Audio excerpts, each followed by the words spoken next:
everyone. Hope you're all doing great. Today I brought you something very critical because it's about critical thinking. Well, I have been hearing it for long that critical thinking is the key skill of 21st century. It's the key factor that the teacher must have it in her classes, and the students should know what is critical thinking and they should be following it because the demand of this era is we should be very, very competent in learning with critical thinking. But you know the interesting fact is people really are still confused about the clear concept of what is critical thinking. So I did a lot of research and I've tried to find out the real example of understanding the concept of critical thinking. Unfortunately, I got big words. For example, it's a intellectually disciplined process of activity, conceptualizing, applying, analyzing, synthesizing, evaluating. Wait, I don't want to have heavy vocabulary. I need to explain it, the concept, to my students. And I want the most easy and simple example. You know what I did? I just took an example from my practical life, from my own profession.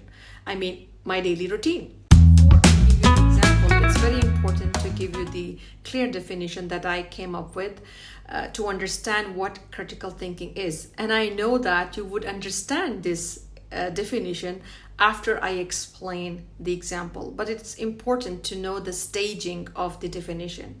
So critical thinking is when we enable our students to answer the high orderly questions, when we help them to answer us from what to why and from why to how kinds of questions. All right, now moving to the example. I'm teaching public speaking to post-foundation students. Now, for instance, I taught them something today and tomorrow I'm going to ask about it. So I would move from what kind of question. I would say, what did we learn yesterday? So the answers would be, teacher, we learned how to overcome nervousness, or teacher, we learned how to solve the problem of nervousness, things like that. So I would say, why did we learn that? And they would say, because you had to teach us that. Or someone would say, because that's part of the course. Or someone can say, because it's important. All right, if someone would give me this answer because it's important, I would stick to that and I would say, why it's important? Why do you think it's important? Because I still didn't get what I want to the next level of how. So I would say, why it's important? I would say, it's important in our life to overcome nervousness because it helps us to be good speaker. I would say, how can you say that? So now I'm disturbing their mind. They have to find out answer out from the book. They don't have to particularly stick to one lecture, but to many lectures that we had until that day, because they have to synthesize the information that they have, even from their personal life or their personal experiences, and they have to find out an answer to that. How do you say that? Or how do you think so?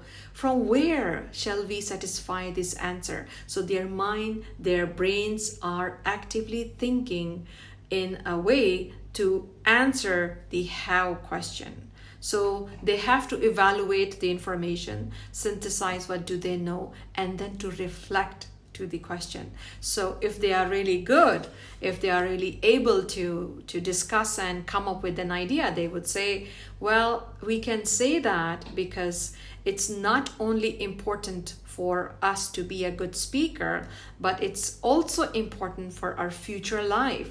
For example, if we are understanding how to be overcoming nervousness, it would help us to face the interviewers. We would be not showing inconfidence. That's one of the examples they can give me. What critical thinking is happening. I hope I have clarified it to you with a practical example from my daily life.